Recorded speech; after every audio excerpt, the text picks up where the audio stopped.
সালামু আলাইকুম নোয়াখালীবাসী ভাই, সবার কি অবস্থা? আছেন তো সবাই? ভালো আছেন তো? আমরা আছি, আলহামদুলিল্লাহ ভালো আছি। তো ইতিমধ্যে সোশ্যাল মিডিয়াতে দেখতেছি নোয়াখালী নিয়ে খুবই মাথা ব্যথা অনেকেরই। তো ভাই, এইসব মাথা ব্যথা বাদ দিয়ে দেন। এই দিন কয়দিন মাথা ব্যথা করবে? নোয়াখালীর লগে আপনারা পিছনে লাগি মাথা ব্যথা করার কোনো দরকার না, 2 টাকা ইনকাম হইতো না, বুঝেননি? তো আগে কইয়ে আপনারা এইসব সাইড থেকে সরিয়ে দেন, নোয়াখালী পিছনের দেন সরিয়ে দেন। নোয়াখালী কি করে আগে আপনারা দেখেন, ঠিক আছে? তারপর আপনারা নোয়াখালীর নিয়ে মন্তব্য করতে পারেন। ঠিক এবার নতুন বিপিএলে নোয়াখালী কাপ আপে শুনতেছি, দেখা যাক না কি হয়। তো কেউ পিছনে থাকে খোঁজাখুঁজি, ওই মনে করেন যে আমাদের সাথে লাইক দিয়েছেন না, ঠিক আছে?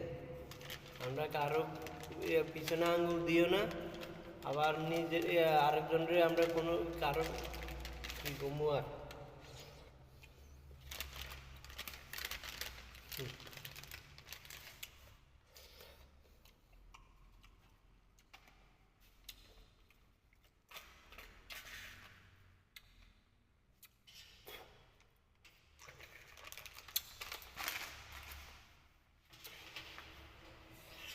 তো এবারে বিপিএল ইনশাল্লাহ দেখা হবে মাঠে, আর আপনারা দর্শক হিসাবে দেখবেন নোয়াখালী জেলা কেমন, বিস্তারিত সবাই দেখবেন। 64 জেলার মধ্যে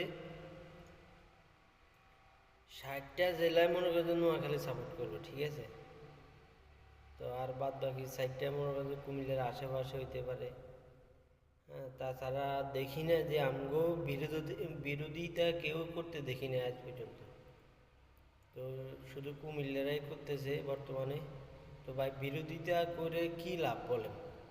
কোনো ফায়দা আছে? যদি 2 টাকা আপনাদের ইনকাম হতো, বা নোয়াখালীকে পিছনে আঙ্গুল দিয়ে আপনারা উপরে উঠতে পারতেন, তাহলে বলা যেত না নোয়াখালী পিছনে আমরা আঙ্গুল দিয়ে আমরা উপরে উঠে